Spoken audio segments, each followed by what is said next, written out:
E sejam todos muito bem-vindos para o nosso primeiro podcast CDL Jovem. E a gente quer agradecer muito a CDL, porque, como um todo, eles abraçaram essa nossa causa de colocar fogo no empreendedorismo aqui na cidade de São Pedro da Aldeia. E o objetivo do podcast é de fazer o empreendedorismo ele proliferar através dos jovens aqui na nossa região, mais especificamente na cidade de São Pedro da Aldeia.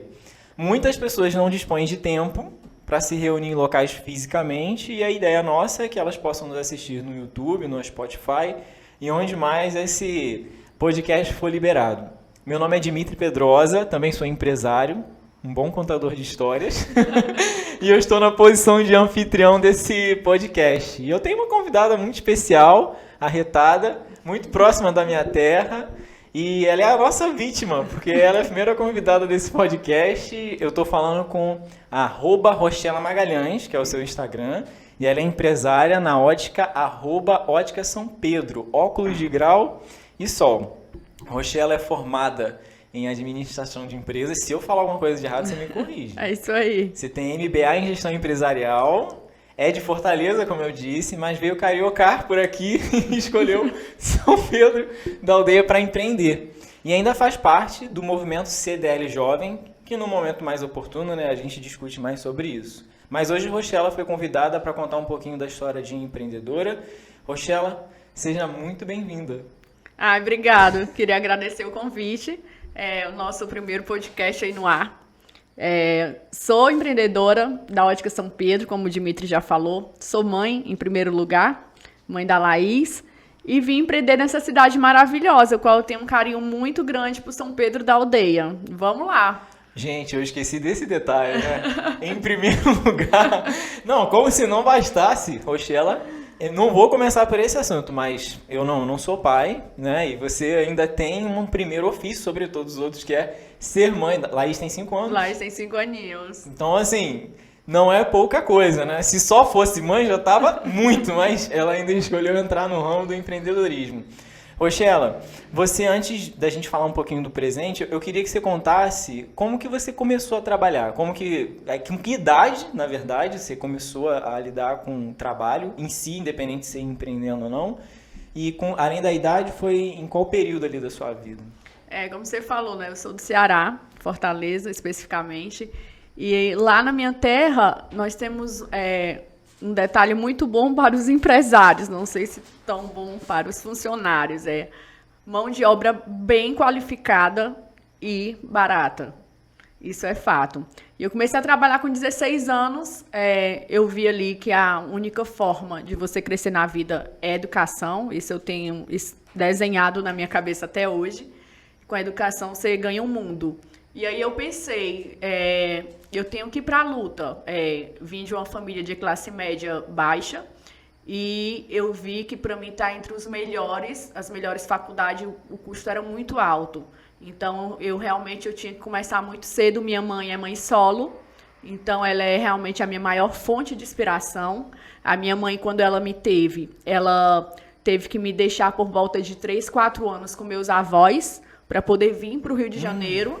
Porque lá no Nordeste, a nossa cultura naquela época era isso. Se você quisesse ter algo a mais, você tinha que viajar para outros estados. E aí eu fui criada pelos meus avós, que meu avô era a minha maior figura paterna, né? E aí minha mãe foi para outro estado trabalhar para poder dar o sustento, né, pra gente. Minha avó já é mãe de 12 filhos. 12. Aí teve a neta aqui como agregada. E assim, é uma pessoa gigante. Gigante, na minha opinião, é como eu falei até para você anteriormente. Se eu for pensar assim em exemplo de educação, é a minha avó. Minha avó é o maior guru de educação da minha vida. Sim. Porque você criar 12 filhos e todos eles ter um emprego decente, ter sua família, todos bem formados e qualificados, foi graças a ela. Ela é a coach, mentora. É a mulher realmente que eu tiro o chapéu, tiro tudo assim na minha vida, porque ela é sensacional para mim. Para mim, ela é o maior exemplo de pessoa, nas condições que ela vivia, né? Mas isso é uma base de raiz de família. Você está comentando, Rochela, sobre essa saída das pessoas do Nordeste para cá. Eu lembrei na verdade agora, né, veio na minha memória um livro que a gente estudava na época de geografia, chamado Êxodo Rural, onde as pessoas elas não tinham opção. Às vezes as pessoas falam assim porque talvez hoje com a internet seja mais fácil você conseguir fazer dinheiro de onde você está, porque você atinge milhões de pessoas, milhares de onde você está. Mas antes que a gente raciocine a respeito da decisão da sua mãe, é muito importante, porque ou era isso, né? Porque Isso. às vezes não existiam as opções que tem hoje, as ferramentas que tem hoje, tanto que existia um livro de geografia, eu lembro desse livro, chamado Êxodo Rural, só para explicar esse movimento, né, de pessoas saindo do Nordeste, geralmente vindo mais para São Paulo. Isso, né? isso. Isso foi o caso da sua mãe. Isso foi o caso da minha mãe.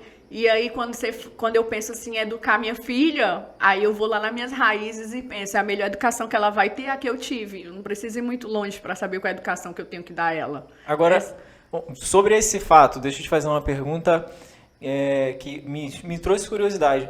Como que você se sentiu quando sua mãe teve, que você fala, né, com muita clareza disso, como que você se sentiu? Você ficou chateada na época? Hoje você entende? Na época você não entendeu os motivos? Eu era uma criança, né, 3 aninhos, mais ou menos, eu não tinha percebeu, noção, não tinha noção. Então, a infância que eu tive na minha vida, poucas crianças vão ter.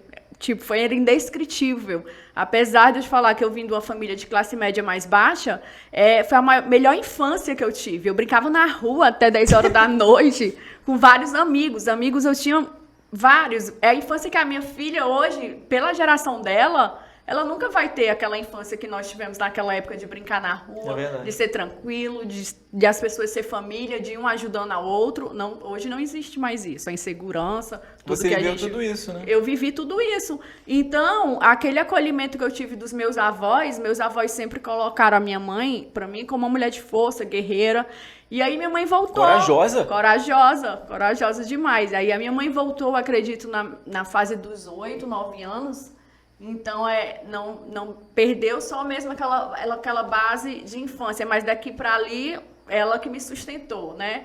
Ela tomou partido e falou, vamos lá, vamos para a luta, e você vai ser a melhor do que você, na área que você escolher.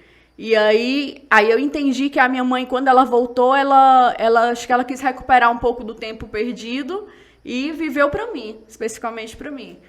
E aí, voltando lá, como tudo começou, aos 16 anos eu já procurava um estágio. Aí como eu te falei, eu caí numa indústria de telecomunicações e foi o maior aprendizado da minha vida, foi ali. Foi ali que eu pude errar, que eu pude acertar. Você falou em indústria, quantos funcionários mais ou menos? Em torno de 5.000 funcionários. Uma cidade. Era um mundo de pessoas trabalhando ao seu redor, onde Sim. você via de tudo, né? E você começou por baixo. Comecei com 16 anos lá como estagiária, depois eu fui passando por vários setores. Mas essa busca por essa oportunidade, foi alguém que te empurrou? Você que não, eu quero... Era meu primeiro emprego, eu tinha que arranjar um dinheiro. Que tinha que ter dinheiro. Tinha que ter dinheiro para pagar a melhor faculdade que eu queria ter. Era essa a sua visão? Era essa. E o salário da minha mãe não era o suficiente para custear faculdade X. Então, vamos lá, mãe, vamos juntar? E a gente juntava o salário dela com o meu pra gente poder custear a melhor faculdade possível pra mim. Foi isso. Então, você viu que precisava, não ficou esperando, foi procurar uma oportunidade. Fui procurar, porque eu sabia que o dela não era o suficiente, que a gente tinha que juntar força mesmo pra poder correr atrás.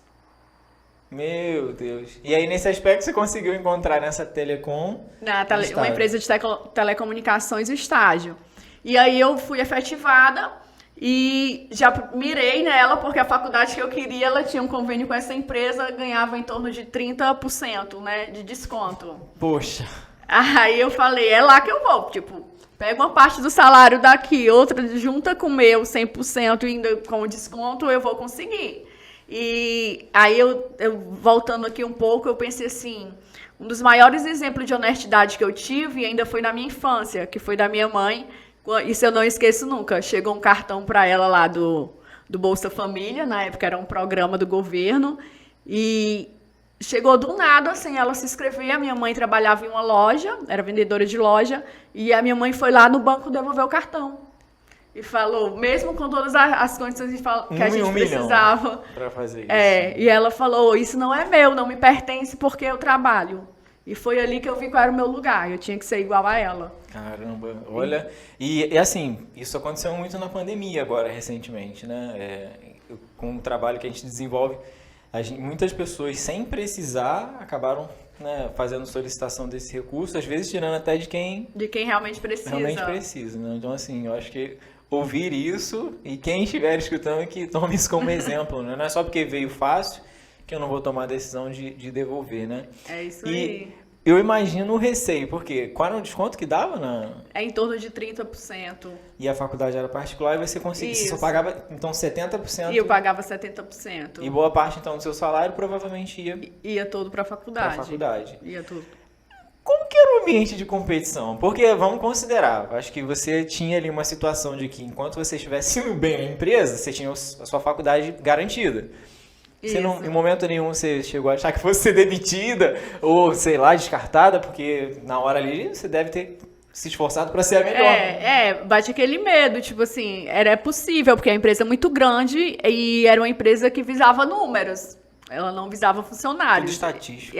Tudo estatístico. Se tinha corte, ela não quer saber quem é Rochella, ela quer saber que tem cortado do 01 ao 15. É tanto que era identificado por matrículas. Então, matrícula X ao tal, tchau. Mas eu sabia que Deus estava na frente de tudo. Então, com a faculdade, a educação abriu muitas portas para mim. E foi aí que eu te falei, eu tive um guru na faculdade, vários, né? Como eu falei, guru para mim são aquelas pessoas que estão próximas a mim.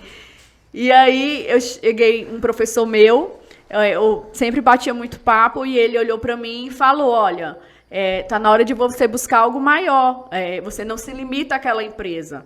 Então, não é você que está precisando da empresa, é a empresa que precisa de você. A empresa precisa do seu profissional. Então, corre atrás da empresa que você quer trabalhar, da área que você quer trabalhar. Você já está estudando aqui, você já dá para ter uma noção da área que você quer atuar. Então, vai lá. E foi aí, porque a gente fica recebendo, que aí estava muito cômodo para mim, pô, eu tenho um desconto, o salário tá dando para custear, então vou ficar aqui até me formar. Foi aí que ele teve esse start. Talvez se não fosse ele, eu tava até tipo assim, até o final da faculdade. Você chegou lá, a ficar, né? Não chegou a ficar lá? Não, eu fiquei lá.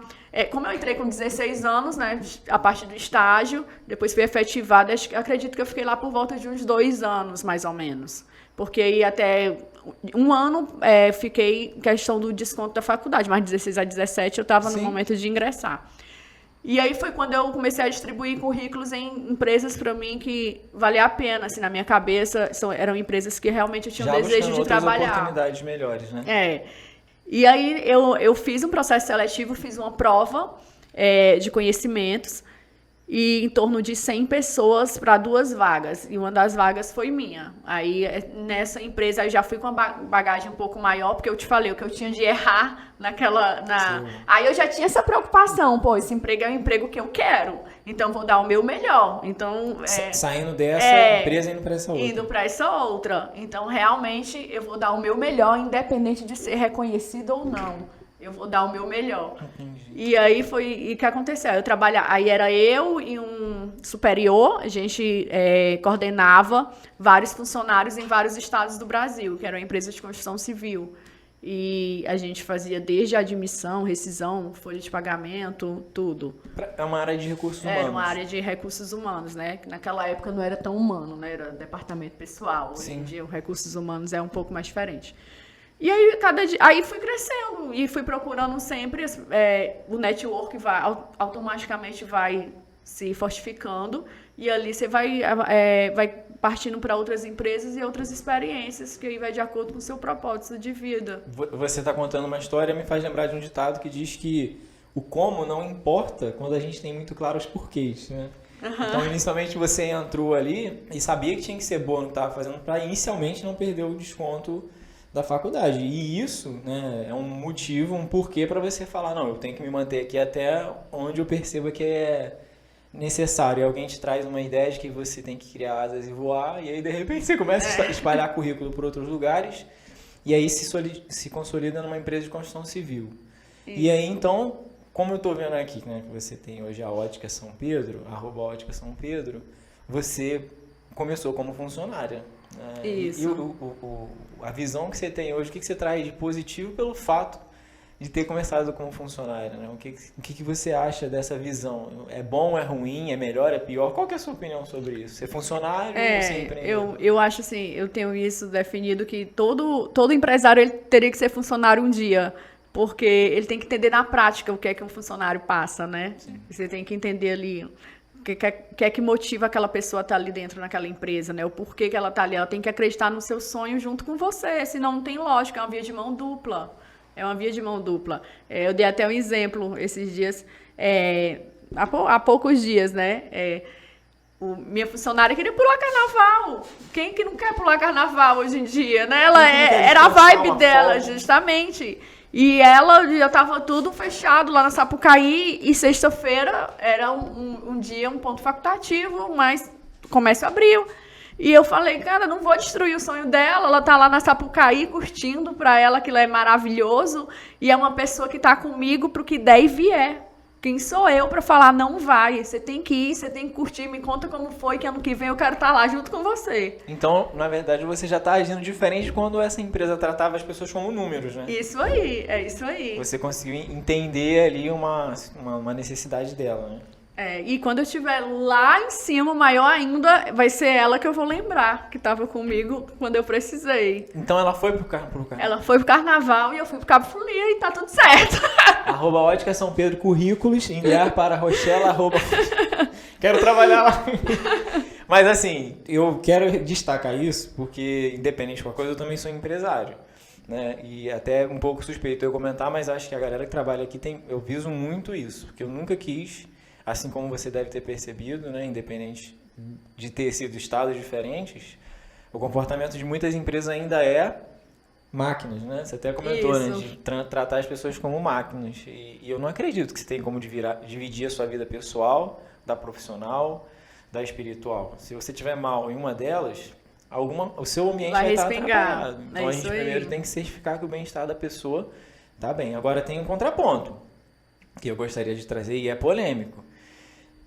Quando uma pessoa diz para mim que quer abrir uma empresa e ela é funcionária, e pegando o gancho do seu discurso, se ela não começa a sair tarde, não começa a fazer hora extra, não começa a trabalhar sábado, não começa a trabalhar domingo em prol da empresa que não é dela, dificilmente ela vai conseguir ter sucesso na própria empresa dela. Por quê? Ela não paga água, não paga luz, não paga aluguel, ela não se preocupa com o pagamento de salário, ela só tem que entender como que aquele negócio funciona para depois abrir o dela. Então o mínimo que ela tem que fazer é o quê? Desempenhar o tempo dela para absorver aquele conhecimento. E isso acontece muito. Às vezes eu converso com alguém, o que você quer? Eu quero abrir minha empresa. Mas aí a pessoa quer ter trabalho de CLT, me desculpa. Não dá. Não dá. Eu estava viajando esse final de semana, eu levei um livro e levei meu computador para entender o que eu ia fazer na semana seguinte, para entender o que está faltando. E aí muitas pessoas, você não desliga. Não se trata de desligar, mas eu estou aproveitando e tem um momento também de eu empreender. E quando eu era funcionário, eu lembro claramente, bati o horário de ir embora, eu ia embora. Ponto. Não tava nem aí se ia fechar positivo, negativo, se cliente saiu, se cliente entrou.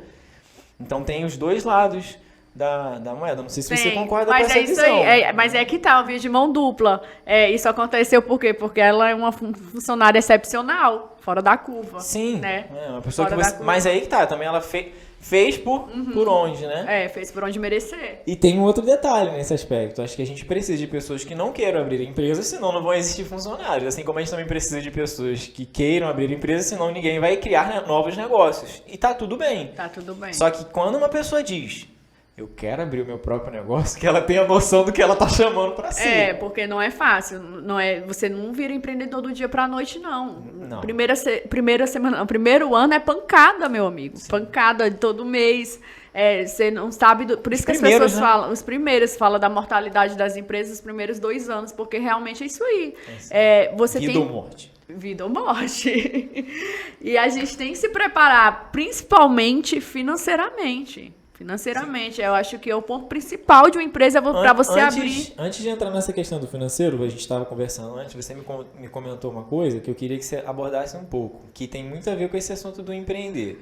Você comentou que tinha uma chefe, eu não sei se era na primeira empresa ou na segunda, que sempre confiava muito em você e ela te colocava como responsável Se você puder explicar um pouquinho melhor essa história e por que você acha que ela confiava em você, para ela te dar responsabilidades a nível de Eu não chefia? sei o que tinha na cabeça dela pra confiar numa garota de 17 para 18 anos. Ela fazia isso mesmo, deixava... Primeiro emprego, ela tinha vários profissionais lá, ela era dividida em grupos. Karine, um beijo, tá? Te amo.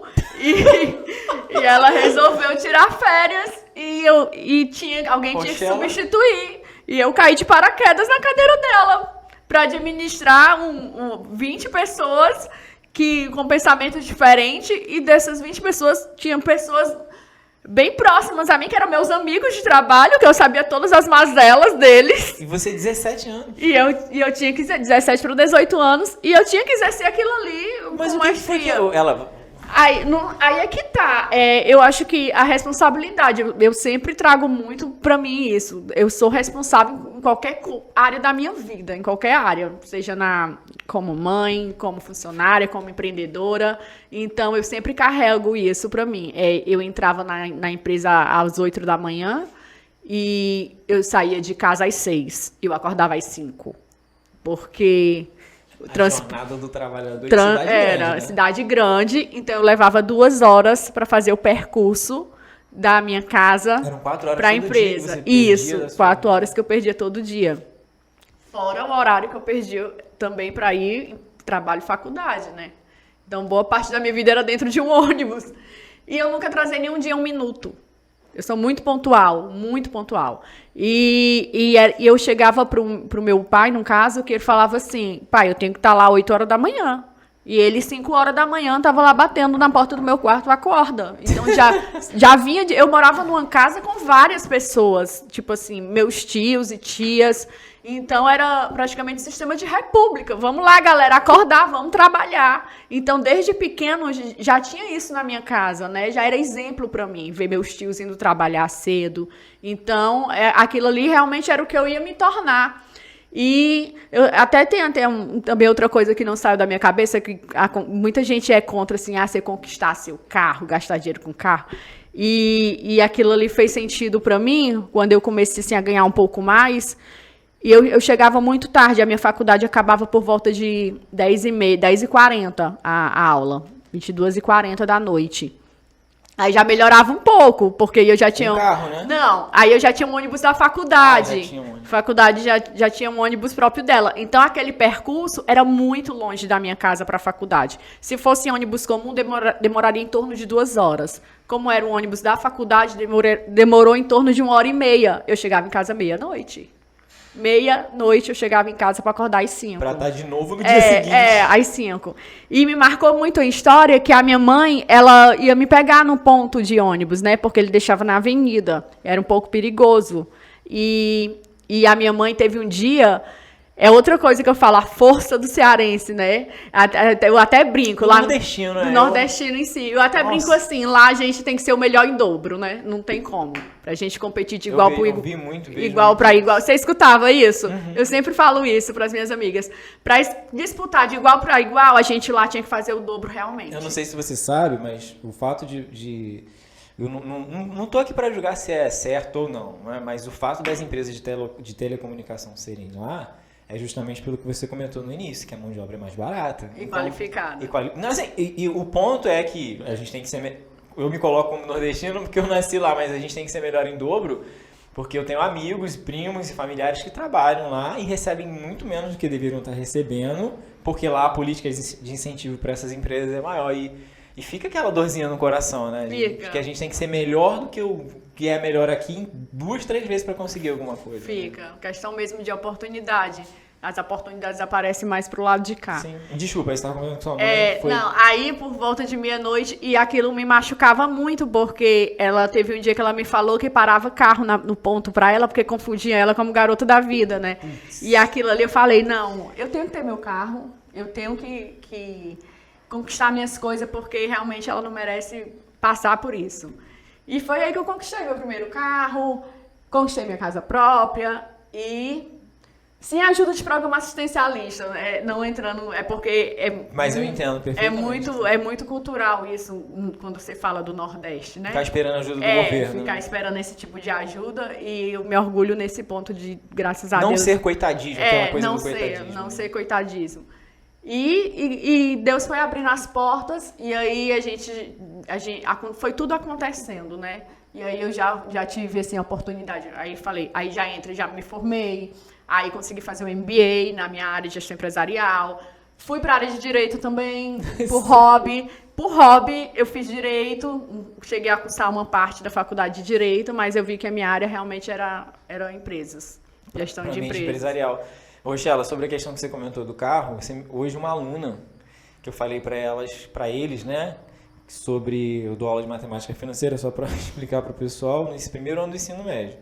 Aí a aluna falou assim, eu falei que FIES é uma forma também de você se enforcar, porque muitas das vezes, estatisticamente, inclusive nos Estados Unidos, isso é uma preocupação do próprio presidente, porque você termina a faculdade e não consegue nem pagar o financiamento da dívida, porque está difícil às vezes conseguir emprego, e aí a pessoa termina a faculdade já querendo arranjar uma família, aquela dívida vira uma bola de neve. Ela pegou e falou assim para mim, tá bom, Dimitri, a gente aqui tem condição de pagar, a gente não vai precisar do FIES, mas e aquelas pessoas que não têm nenhuma opção? Ela perguntando para mim, né? E foi aí que eu peguei e refleti, né? Eu até trago a questão do carro.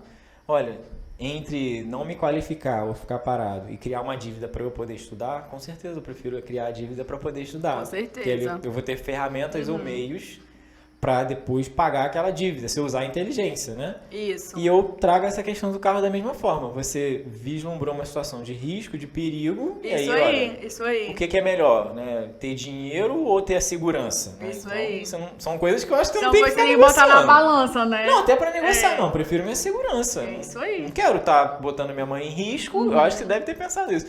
Botar minha mãe em risco para poder juntar uma grana? Não, agora eu vou ver a segurança da minha mãe, depois eu junto a grana. Depois eu junto é isso aí. Então vai muito do contexto também. Vai né? muito do... Essas Por isso decisões, que né? a gente não pode ser extremista em nada na vida. Exatamente. Né? E a gente aprende isso com uma aluna, né? Ela tem 15, 16 anos, quando ela me fez aquela pergunta. Nossa, eu não tinha pensado, porque tem gente que não tem opção. Eu acho que o extremismo faz muito mal às pessoas, principalmente no hoje que a gente vive, né? Sim. Aí comenta, eu tava perguntando sobre a questão de como que essa chefe, e eu quero só fazer um resumo, é porque não tem como fazer apostila, porque o perfil de empreendedor, você não é igual injeção, né, que você coloca no sangue, mas você falando, dá pra gente pegar vários insights. Quer ver uma outra coisa que você pegou, que é algo que eu também me empatizo? A sua chefe confiou em você e em momento nenhum ouviu você falando, não vou fazer isso. No momento eu ouvi você falando, não, isso não é pra mim, não, você pegou e foi se virar, seja lá o que ela tenha te pedido pra fazer. Você é essa pessoa, né? Pego a responsabilidade. Isso que você falou, pego a responsabilidade. Então, foi o que me chamou a atenção, Rochela, porque, poxa, por que essa chefe chamou a Rochela, uma novata, ou não os outros? É estar disponível, é querer. Olha, não sei fazer, mas se você me der a oportunidade, eu trago pronto. É isso aí. É isso que diferencia um empreendedor, é isso que ele faz. Que faz ele sair do movimento CLT, um empregado, para ter a própria empresa, né? Mas é que tá aí, voltando o gancho lá atrás, eu não Claro. troco o meu primeiro emprego por nenhum outro. Porque O melhor laboratório. o melhor laboratório da vida. Foi lá que eu aprendi tudo. 5.000 pessoas ali. E 5.000 pessoas matando um leão por dia. É lá que eu aprendi que realmente eu tinha que acordar muito cedo para chegar lá. Foi lá que eu aprendi que eu tive essa líder sensacional na minha vida, apesar da empresa ter outro tipo de cultura, porque era uma cultura mais de indústria em si. Ela não, ela realmente era uma líder, ela não era uma chefe, mas nem tudo dependia dela, né? Quando é para resolver, vem a ordem, vem lá de cima. E era uma pessoa que me inspirava. E aprendi a tratar o próximo, olhando de todos os ângulos. Vi pessoas que realmente estavam ali porque precisavam comer. Vi pessoas que estavam ali porque, como eu, que precisava estudar. E vi pessoas que estavam ali porque a mãe jogou lá, que tipo, cara, pessoas com ótimas condições, tu tem que trabalhar, eu vou te jogar lá. Sim. E eu vi de tudo. E aí foi o maior laboratório. Que aí quando eu fui realmente... Você aprende a fazer a leitura das pessoas, né? Você sabe quem quer te enganar, você sabe quem tá falando a verdade, quem não tá. Era um meio que a gente via de um tudo. E quando eu fui pro mercado de trabalho em si, pra dentro mesmo, aí eu já vim com uma bagagem mais realmente eu tenho que me portar dessa forma. O que eu tinha que errar, eu já errei. Não tenho que pensar mais como eu pensava quando eu tinha 18 anos. Então, vamos lá. Vestir mesmo a farda da empresa e ir pra cima. E fazer o que tem que fazer, né? Tem que fazer. Vamos avançar um pouquinho mais no tempo? Vamos. Você comentou que teve duas... Não, no tempo fica tranquilo. Eu falo assim, não avançar no tempo, assim, depois desse período, vamos colocar assim, de preparação como funcionária, você teve uma primeira empresa. Me conta um pouquinho a história de como surgiu essa primeira empresa. Qual ramo, o que foi, o que te deu na telha para você querer fazer Eu já isso? tinha essa noção que eu queria abrir uma ótica, aí eu fui me preparar, fui estudar o mercado. Minha tia é gerente de ótica e eu sou muito próxima dela, então eu já via que era um negócio bom, tanto na parte de rentabilização e tudo mais. E eu falei, se eu for abrir um negócio para mim, vai ser uma ótica. E aí apareceu essa oportunidade de eu vir para outro estado, aí eu casei, vim para outro estado e resolvi abrir um negócio. É nessa hora que já... Mãe não, né? Não virou mãe nessa época. Não tinha virado mãe, mas já tinha esse pensamento também. E foi aí que tirei aquele sonho que estava escondido lá no papel, que eu sabia que ia ter a hora certa. Que aí, como você falou, não é só a pessoa falar, oi, eu quero empreender. Não, você tem que se preparar financeiramente, principalmente. Você tem que ter uma reserva, porque os primeiros 2 anos é punk mesmo. E aí eu abri uma ótica em Cabo Frio, que é a cidade onde eu moro atualmente, em sociedade. Então, não era só minha, era em sociedade. E foi muito boa a experiência, não foi uma experiência boa. Para quem está ouvindo, e eu acho que essa é uma das maiores dificuldades, né? Como que você escolheu o seu sócio? Como que foi essa questão da sociedade? Foi analisado via currículo ou foi uma amizade? Foi o quê? Era amizade mesmo em comuns, e eu falei que eu tinha essa ideia de abrir uma ótica, e ele topou, acho que ele topou mais como investimento. E eu topei. Ele foi um sócio investidor e você investidor, e eu fui com um sonho. E a ótica funcionou, acredito, em torno de uns 2 anos, aproximadamente, isso. E como ali era minha primeira empresa e tal, eu tive que dar uma pausa, assim, porque eu engravidei, a ótica estava em obra e eu estava grávida. E aí, aconteceu tudo junto. E mesmo assim eu estava lá, até os 9 meses eu estava lá atrás do balcão. Até os 9 meses eu estava lá atrás do balcão, porque como você falou, o empreendedor que é o que tem que estar lá dentro mesmo, não tem hora, né? Caramba. Aí... Passou, foi bem no início, mas chegou um tempo que as receitas começou a empatar com a despesa. E aí você também tem que ter esse senso, você tem que enxergar, tem alguma coisa aqui, então vamos ver o que está acontecendo. E aí na mesma hora que já vinha acontecendo isso há alguns meses, aí o importante é o fluxo de caixa, né? Pra gente ter essa noção da saúde da empresa. E apareceu uma oportunidade de negócio lá, uma cliente minha que foi comprar um ótico. Na verdade, ela estava passando na porta e entrou para comprar um óculos e falou que tinha vontade de investir em Cabo Frio. E nesse meio termo, já vinha essa minha vontade de ter um negócio só meu, né? Porque apesar da sociedade ter sido muito boa, foi uma experiência legal na minha vida. Meu sócio até hoje é meu amigo. Mas eu tinha essa vontade de ter algo, negócio meu. E eu falei, essa é a hora. Tipo assim, eu tô com uma pessoa que quer comprar a empresa. Cheguei pro meu sócio, ofereci... No caso, você vendeu a sua parte. No meu caso, eu cheguei pro meu... Eu acredito que como ele confiava muito em mim, ele não precisava estar lá, então seria muito difícil ele ficar com uma pessoa que ele nunca viu na vida, né? Continuar. Então eu cheguei pra ele e falou, olha, eu tô saindo, você compra a minha parte... Porque tem uma pessoa interessada aqui nesse momento. Então, eu acho que a gente não deve perder a oportunidade se você tiver o mesmo pensamento que eu. E ele falou, não, é o que você falar. Ele confia bastante em mim. Tamo junto. E aí, eu passei pra frente. E essa pessoa me comprou parcelado em várias parcelas. Que aí entra agora a história da ótica São Pedro, né? Que foi quando ela nasceu, né? Isso. Calma aí. Você fez um negócio... Era uma ótica em Cabo Frio. Mas não foi pago à vista, foi parcelado. Foi pago parcelado. Você não esperava isso. Não, mas aí eu não tinha outra escolha. Você queria aquilo, né? Porque ao mesmo tempo aquilo ali, naquele momento que estava receita empatando com a despesa, ela poderia virar só despesa. Aí ia ser pior para mim. Então você tem que saber esse momento quando você tem que tirar do seu time de campo, entendeu? Isso é importante também. Ninguém nasce vencendo. Às vezes dá um passo para trás. Às vezes você tem que dar um passo para trás para subir 2. Que foi isso que aconteceu. E a gente conseguiu finalizar o negócio ali naquela manhã. Eu lembro até hoje, ela me deu, em torno de uns 10 cheques. Eu falei, vamos lá, um mês meu, um mês seu, um mês meu, um mês seu. Foi assim. Foi assim, a gente dividiu, cada um ficou com 5 cheques. E aí eu tinha que esperar esse dinheiro entrar para mim poder se capitalizar novamente, para eu poder abrir a outra ótica que era na cidade que eu desejava. Uma nova batalha, né? Uma nova batalha. Porque, na verdade, eu sempre sou católica, então sempre participava das missas em São Pedro. E tinha uma empatia muito grande por essa cidade, né? E eram pessoas bem parecidas assim com o meu povo lá no Ceará, são pessoas bem acolhedoras. E eu falei, eu quero abrir meu negócio aqui, vai ser aqui. E saindo da missa, agora já entrando nesse mérito, saindo da missa, dei de cara com um ponto para alugar, né? Ali no centro. E falei, é esse aí. Só que eu não tinha o dinheiro ainda. Se tivesse entrado no primeiro cheque, mas eu tinha escolhido o local. E tinha um senhor do meu lado e falou, esse ponto é meu. Aí eu falei assim, você vai alugar para mim. Você sabia? E o ponto já estava alugado? Não, tava para alugar. Tinha acabado de sair uma loja de lá. Aí eu conversei bastante com ele e contei minha história e falei, olha, eu só preciso que você me dê 4 meses de carência, só isso. Acho que ele olhar pra minha cara e falar, tá doida, né? Porque eu vou alugar a loja com 4 meses de carência. Vender a sua ideia, seu sonho. E ele falou, tá bom, eu te dou. Aí eu falei, eu vou mudar isso aqui tudo, eu só preciso disso porque eu tô me capitalizando e eu vou investir aqui e esse é o meu sonho. E ele falou, pois eu vou fazer parte dele.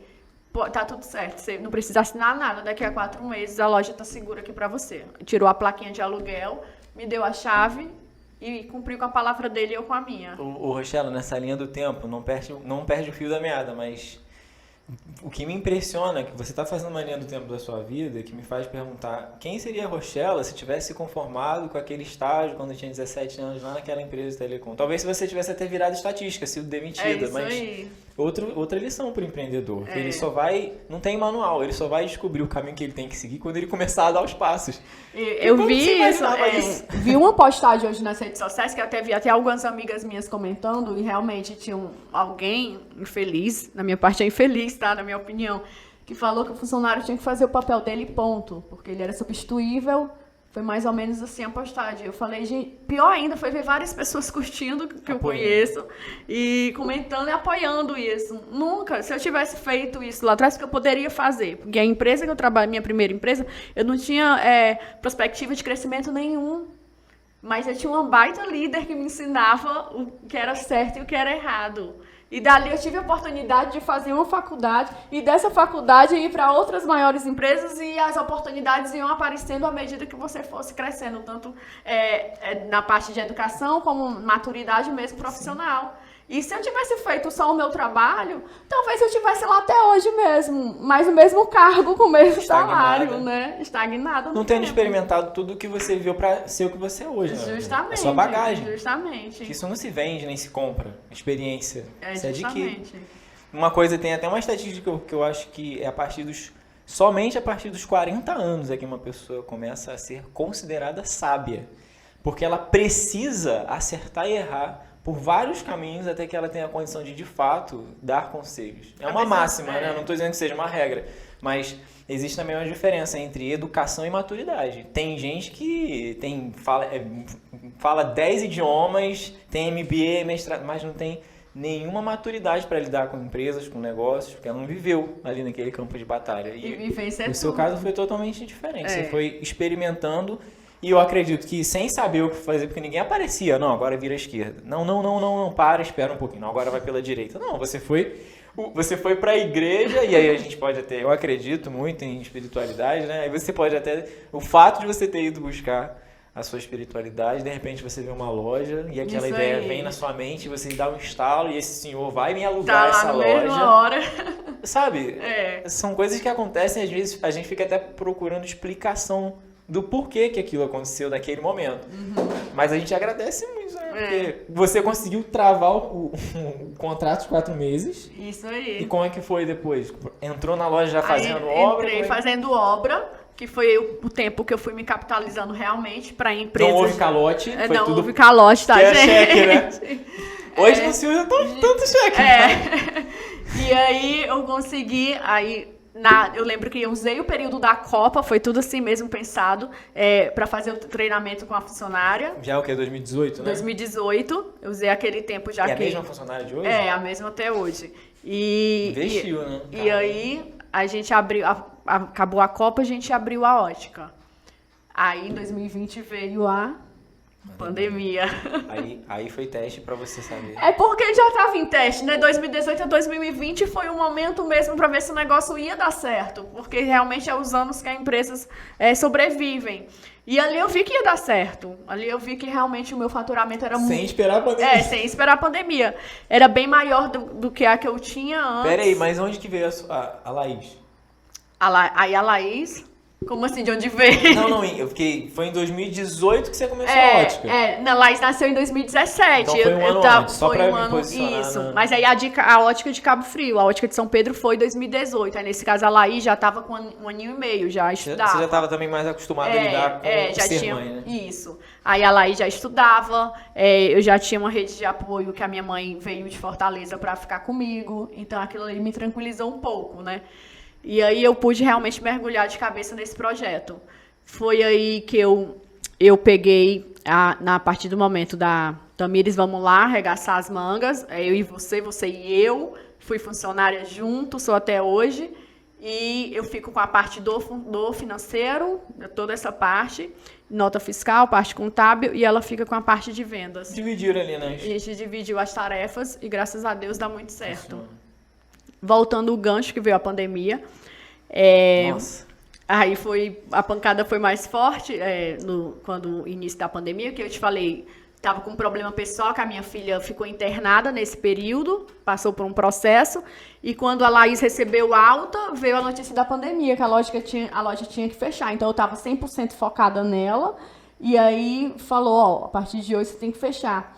É aí que entra a CDL na minha vida, né? Você nunca tinha feito um trabalho como esse, de ajudar outros empresários? Não, nunca tive. Sempre apoiava o comércio local. Sim, mas era assim, muito de chegar fácil. como um... Mas chegar junto, um assim, chamado, né? Não. Porque quando você me contou, eu escutei você contando essa história em um dos encontros que a gente teve lá no CDL. Isso. E você falou, pelo menos me passou uma emoção de que como se você tivesse recebido um chamado, né? Isso, mas foi realmente isso. Porque meu negócio deu certo em São Pedro, graças a Deus, e a empresa já estava caminhando. Eu já estava, nos últimos meses, dos últimos 2 anos, eu comecei a tirar um Prolabore depois de 1 ano e meio de empresa. Foi quando eu comecei a Saiu tirar... do 0 a 0 e começou a ter lucro. Isso, justamente. E foi aí que veio a pandemia. E eu falei, vai começar tudo de novo. Na minha veio, né? Logo agora, né? Vai começar tudo de novo. Logo agora que eu tenho meu salário. Aí foi aí que a CDL chegou lá na ótica, um belo dia, e falou assim, olha, tô com vocês, o que vocês precisarem, nós somos a Associação do Comércio, o que vocês precisarem, nós vamos lutar por vocês aqui. O comércio de São Pedro, ele não tá sozinho. Então, você precisava disso, conte né? conte comigo. E ali me deu uma tranquilidade, que realmente, né, era algo assim que ninguém sabia o que ia acontecer, né? Foi mais de um ano com tudo, até, não sei como, porque você comentou que foi considerado depois como necessidade... Serviço essencial. Essencial, né? Uhum. Mas nesse período foi o que? Fechado, assim, sem poder atender, foi mais... Não, aí foi aí que entrou, aí isso aí realmente, foi aí que veio a virada, assim. Aí eu tinha esse sonho já de botar a ótica para o meio digital, que até então não tinha trabalhado, não trabalhava isso, era realmente algo bem local, sabe, bem regional. Nossos clientes eram bem conhecidos, fidelizados, e eu não pensava nessa necessidade de começar Instagram, rede social. Aí eu comecei, não, vamos lá, vamos colocar o projeto em prática. A ótica tá fechada, mas a gente vai continuar vendendo, gente. A gente tem que pagar as contas, tem imposto aí, tem funcionário, tem mercadoria tudo, aqui tem dentro, mercadoria, né? Vamos botar para girar. E contratei uma agência, falei, quero abrir o Instagram hoje. Tipo assim, não tem um tempo, é hoje. A primeira postagem do Instagram tá lá. Agora. E só para dar essa guinada, né? Aí... Começamos a fazer vendas justamente para pessoas que estavam precisando do óculos naquele momento, mas não tinha como, porque as óticas estavam fechadas, e a gente começou a captar esses novos clientes via Instagram, via rede social, via boca a boca das pessoas. Foi aí que eu vi uma reportagem no jornal que tinha umas óticas no interior de São Paulo funcionando como um serviço essencial. Elas entraram. E aí, opa, CDL me ofereceu ajuda, vamos usar essa ajuda. E eu falei, gente, ó, existe um decreto, existe isso, e as óticas entraram. Você levou a ideia para a CDL para conseguir adaptar a legislação daquele município. Falei com o Zezinho. Olha só. Falei com o Zezinho que estava acontecendo isso em outra região. E que podia fazer pela gente. E aí eu acredito que ele teve essa comunicação com a prefeitura e a ótica entrou como serviço essencial em torno de 20 a 25 dias só. Que maravilha. Então a gente só fechou em torno de... Mal deu tempo de dar férias para funcionário. Porque teve todos aqueles benefícios da legislação, de antecipar férias e tal. Aí com 25 dias a gente já estava com a nossa porta aberta de novo. E aí a gente saiu na frente das outras cidades, né? As cidades vizinhas... O que deu uma vantagem. Deu uma vantagem para as óticas de São Pedro. A cidade vizinha ficou um pouco mais fechada nesse período. E aí a gente começou a captar clientes de Cabo Frio, de Araruama, de Iguaba, de Búzios. E aí a ótica foi ficando mais fortalecida. E o nosso faturamento na pandemia triplicou. Aumentou, né? Ainda mais. Aumentou ainda mais. Acho que... Pegamos a demanda reprimida. Sim, sem sombra de dúvida. Porque ninguém, por causa da pandemia, pelo contrário, às vezes até percebeu que precisava de óculos. Né? Às vezes na correria não tinha nem tempo para prestar atenção na própria saúde. Eu acho que muitas pessoas passaram a prestar atenção mais na saúde durante a pandemia, né? Uma coisa interessante que eu trago aqui, e é isso que aconteceu, é a sua necessidade de se adaptar, né? Porque à medida que os eventos vão acontecendo... Com certeza você foi pensando de forma diferente, saindo da sua caixa, né? Porque às vezes você estava focado no público que ali é um lugar que muitas pessoas passam. Isso. E de repente você é obrigado a pensar em como que eu posso atingir pessoas que não vão passar pela frente da minha loja. E aí instalou as redes sociais. E aí você veio isso como uma tecnologia para nunca mais sair, né? Isso aí. As redes sociais. Agora a ideia agora é botar um site no ar. Pretende botar, tipo, uma loja online? A gente pretende sim. Um próximo projeto é abraçar mesmo o comércio eletrônico. Cuidado, que é capaz de até a ótica ficar pequena para esse site. Porque... Mas aí meu próximo projeto é esse. Justamente porque a gente viu realmente que o meio digital hoje é muito importante. Sim, né? Sim. Eu andei olhando lá antes da gente gravar aqui e as publicações são muito legais. traz curiosidades, informações.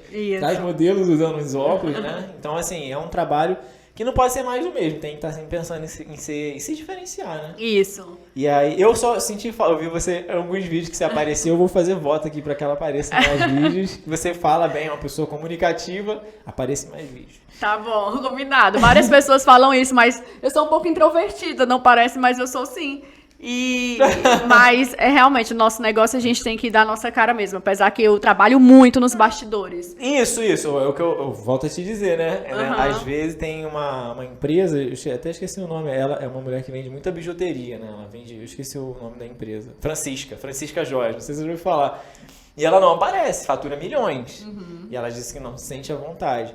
Mas se você se sente à vontade para fazer isso, apareça, porque eu acho muito positivo para a empresa, assim, de uma forma geral, né? É isso aí. O que te faz continuar motivada, né? Hoje, acredito que deve ter, principalmente ter sido sua filha, né? Antes da sua filha e depois, o que você enxerga, assim, como motivação para continuar? Hoje, minha maior fonte de inspiração é ela, não tem como. Em volta dela, em prol dela, para ela. Quando eu falo, assim, em educação da Laís, eu lembro automaticamente da minha avó criando 12 filhos. E isso é muito nítido para mim. E Laís, hoje em dia, o que eu posso assim, oferecer para ela, além de todo o meu amor, é uma educação de qualidade. É o que eu penso, assim, o que eu almejo para ela, o que eu me preparo, é dar o máximo de educação de qualidade para ela possível.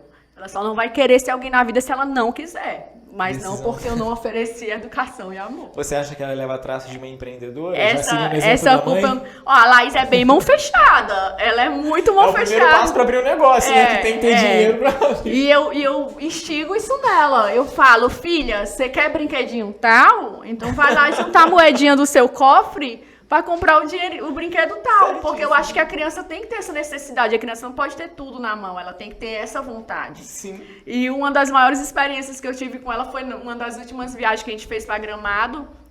mexeu muito com ela, com a personalidade dela, porque ela ama Natal e ama chocolate. E casou ali, a viagem acho que foi uma das melhores viagens da vida dela. E eu sabia que a Laís ia querer levar 5 lojas de chocolate dentro da mala. Tipo, é dela, ela ama, ela é chocolate real. As Nutri piram com isso, mas ela é. Aí eu peguei e falei assim, filha, é o seguinte, já combinando assim com meu marido, você vai pegar valor X aqui do seu cofrinho, mamãe vai lhe dar um valor por dia. E esse valor por dia, que era em torno de R$30, 20 a R$30, você pode comprar o que você quiser. E a Laís não queria gastar nada. Essa é das minhas. Ela saía da loja com uma barrinha de chocolate de R$10. Ela não gasta o dinheiro dela de jeito nenhum. Meu apelido era Pão Duro na época da escola. Eu falei, Laís é das minhas. Laís é desse nível. E ela já pensando em poupar já o dinheiro pra poder... mas material com ela, tipo assim, ela é muito desgarrada com coisa material. Ela, se tiver filho, amiguinho tá precisando daquilo, ela tira do corpo dela e dá pro amiguinho. Não, isso eu vim aprender, mas eu era muito extremista nesse a ponto até de esquecer de viver um pouco. Graças a Deus eu mudei isso 180, não foi nem 300, porque 360 é uma volta no mesmo, volta pro mesmo lugar, foi 180, né? Isso, E eu sou muito assim, gosto muito de fazer ação social, e isso eu percebi nela, esse feeling que eu tive. No meio, ela vai ela vai sempre estar junto comigo, e nessa última que a gente passou por Petrópolis, né, que foi muito forte pra mim, assim, nossa, eu absorvi muito aquilo internamente, que eu fiquei me colocando, vendo o que aquelas pessoas estavam passando, que perderam tudo da noite, assim, pro dia. E eu cheguei em casa e eu falei, vamos esvaziar tudo, pega tudo que precisa, vamos ajudar aquele povo, a gente tem que ir pra cima. E a CDL estava junto. E ligava para amigos que tinham condições, que poderiam ajudar nessa hora. Acaba vergonha, vamos lá, pessoal, vamos chegar junto. E aí foi quando ela chegou com o cofrinho dela e falou, mamãe, tá aqui, você pode doar.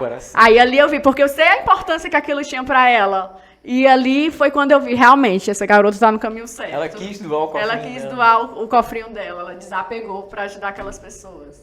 Sem palavras, sinceramente. É isso aí. E assim, eu espero que, né, não só você, mas que o próprio governo entenda a importância de se ensinar a educação financeira, como você está fazendo, porque geralmente a estatística fala que é no início da vida, saindo da adolescência para a maturidade, que é entre 17 e 18 anos, que o resto da vida de uma pessoa é decidida.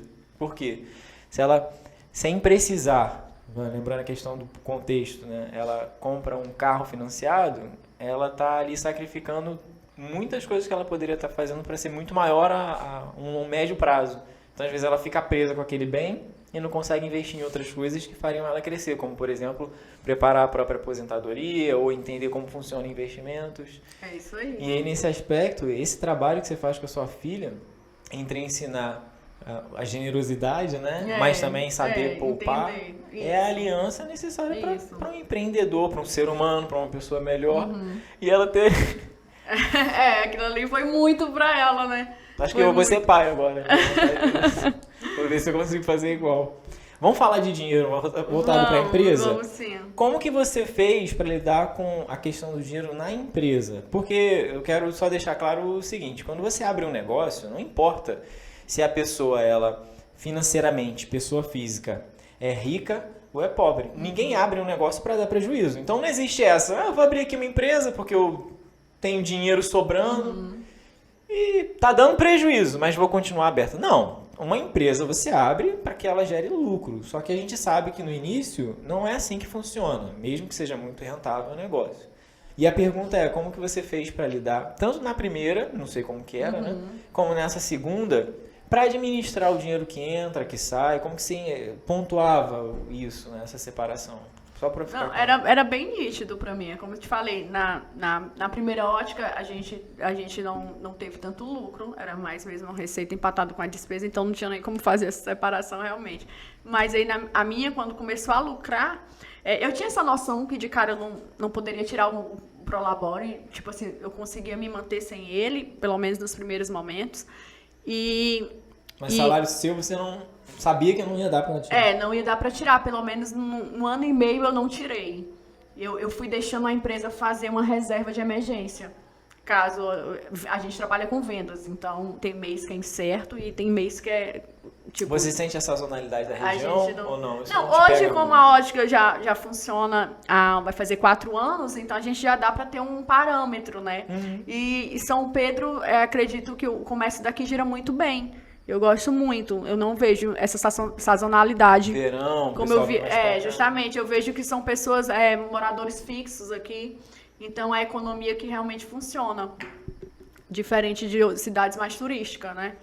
E aí eu pensei, não vou tirar agora, eu vou esperar ela cuidar dessa reserva de emergência, aumentar um pouco mais isso, para depois eu começar a tirar um Prolabore. E até hoje eu tiro... Isso foi o quê? 1 ano e meio? Que você... 1 ano e meio. Um ano e Separou meio, eu um ano tinha e essa meio. noção. Aí eu tiro um Prolabore fixo. Eu não tiro mais do que Não aquilo. importa se fatura 10x Não ou importa. 1x. E vai para a reserva da empresa. Até para quiser colocar uma marca mais oponente, porque é outra coisa. Entrar em questão aí. É bem difícil os pequenos, quando começam, para brigar com os grandes. Entendeu? As marcas maiores não acreditam tanto na gente. Não acreditam que você tem potencial. Então é difícil mostrar que tem potencial para você que está começando agora. Sim. E uma das marcas gigantes que eu tenho na minha ótica, que é mais conhecida no mundo inteiro, que eu lutei muito por ela. Eu digo até que é o pupilo, assim. Você tem que lutar para conseguir fornecer o produto. Isso, para poder fornecer, para poder competir. Não queria falar o nome não, mas então, para poder competir diretamente com as grandes empresas, né? E aí eu falei assim, cara, eu vou ganhar eles na insistência. E eu chegou ao ponto, tipo assim, eles... Olha que história. Brigaram, não é brigaram, tipo assim, eu venci tanto eles por cansaço que eles falaram assim, manda um documento para os Estados Unidos, quem sabe lá você vai conseguir ser aceita. Aí me dá um endereço aí dos Estados Unidos, lá dos Estados Unidos que eu vou mandar sim. E aí o cara me mandava. E eu falei, já mandei. E aí, vai ser quando? O que você precisa? Tipo, a empresa estava com a saúde financeira legal, tudo direitinho, ele não tinha como me dar um não.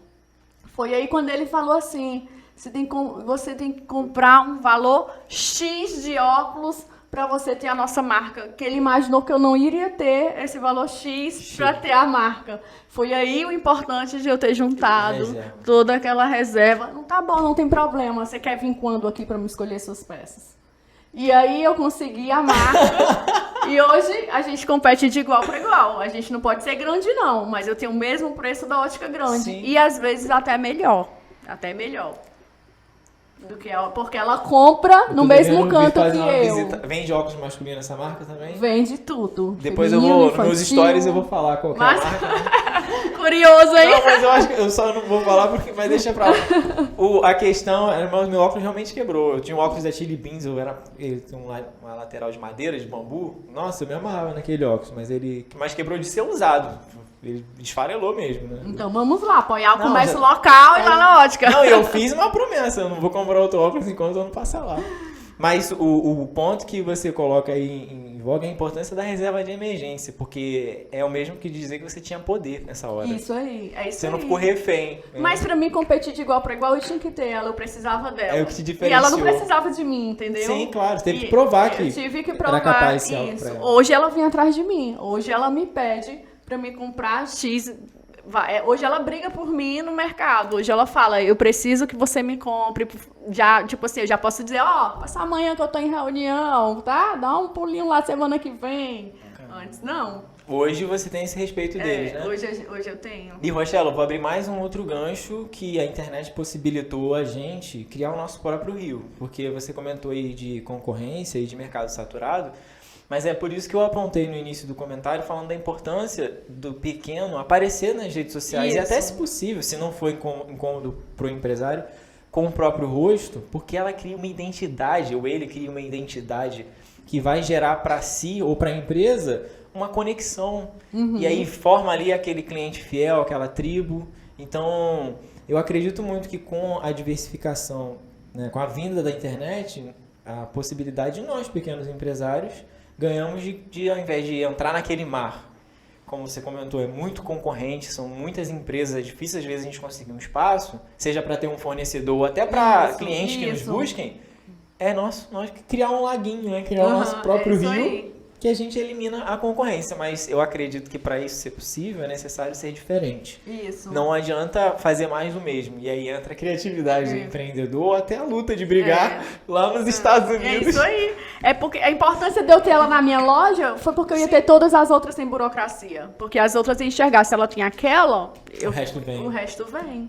Nossa. E foi o que aconteceu. Hoje eu posso falar que eu posso ter qualquer marca que eu quiser lá dentro. Porque eu tenho know-how para isso. Olha, essa também você não tinha me contado, fiquei surpreso. Então, assim, queria só a gente, não sei se você quer comentar mais algo, mas quais as dicas que você gostaria de ter recebido quando começou, assim, no sentido, claro que tem toda uma bagagem, né? É difícil de falar assim, eu queria ter a experiência que eu tenho hoje, né? Mas se você fosse começar hoje com a experiência que você tem, para quem está ouvindo, você faria algo diferente ou seguiria o mesmo padrão? Porque tem a questão da sociedade, tem a questão da garra, do empreendedor, mas sempre tem alguma coisa que você poderia ter, poxa, se eu tivesse tido um pouco mais de paciência, talvez. Existe alguma coisa assim ou você está plenamente...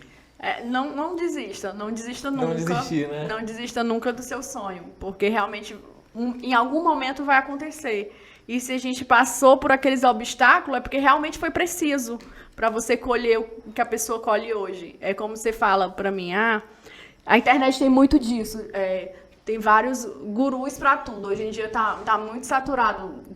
Todo mundo é o melhor em tudo, né? Isso aí é fato. Mas olha pro teu lado, né? Olha pro teu lado. Às vezes aquele teu amigo ali, ele pode ser muito melhor que esse guru que tá lá aparecendo, né? Eu tenho amigos empreendedores assim que me ensinam muito mesmo. E eu tento tirar esse ensinamento de pessoas que estão próximas a mim. E aproveitando esse gancho, apoia o negócio do teu amigo, né? Mas é porque é um pouco mais caro. E daí que é mais caro é teu amigo. Ele vai precisar de ti. Ele está começando agora, vai lá e compra dele. É isso aí. É isso aí. E eu vou te dizer que você me ensinou muito isso no início. Não sei se você vai lembrar de mim quando eu cheguei lá na CDL. Eu também estava com alguns problemas particulares, mas quando eu cheguei lá na CDL, eu fiquei encantado com a maneira como você lidava com as pessoas, não é? Você é empresária, mas você não tem aquela coisa, eu sou empresária, ninguém chega perto, ninguém... Não, você é uma empresária que se espalha e ajuda, independente de onde for, e aí eu não queria nem entrar na CDL, né? Mas aí eu vi você falar... Olha aí, o Dimitri não queria entrar na CDL. Não, mas é verdade. Mas eu vi você falar daquele jeito e eu falei, caramba, poxa... Que isso, né? Eu vou tentar fazer alguma coisa por aqui também. Então, assim, isso que você está falando, eu pude testemunhar através do seu próprio exemplo. Então, não é da boca para fora, porque foi uma das motivações que eu tive para entrar lá.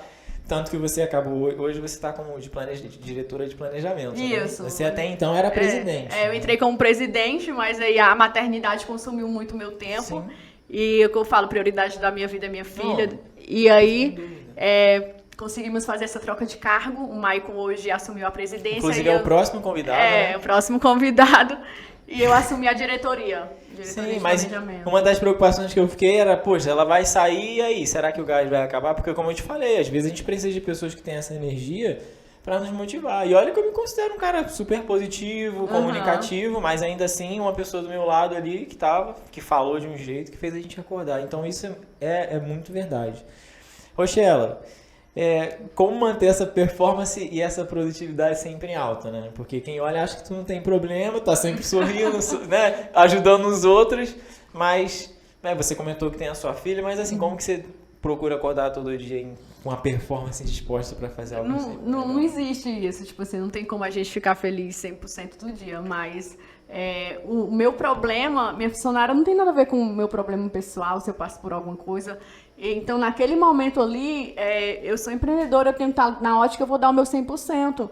Quando a minha filha me espera da escola, o abraço que eu tenho que dar nela, eu tenho que mostrar para ela que eu estou 100%.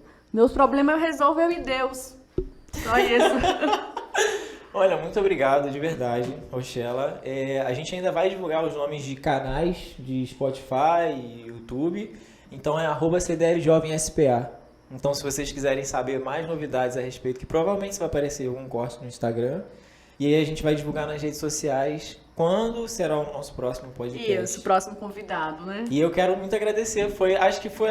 Não teria. Ainda bem que eu falei, vou convidar a Rochelle. A ideia foi minha, tá? De convidar a Rochelle, que fique bem claro. Porque valeu muito a pena. Obrigado mesmo. Obrigado, eu que agradeço também. Admiro muito. Pra quem não sabe, o Dimitri tem uma empresa pra resolver, gente. E o projeto dele é fantástico. É fantástico porque eu sou cliente dele. E realmente mudou um pouco. Agora é a vez dele. Eu colocar aquele aqui na roda pra ele falar um pouco da Plano B.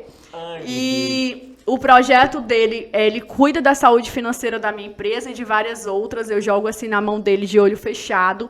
E isso me ajuda muito. Ele não sabe, mas isso me ajuda até em ter mais tempo e qualidade com a minha família.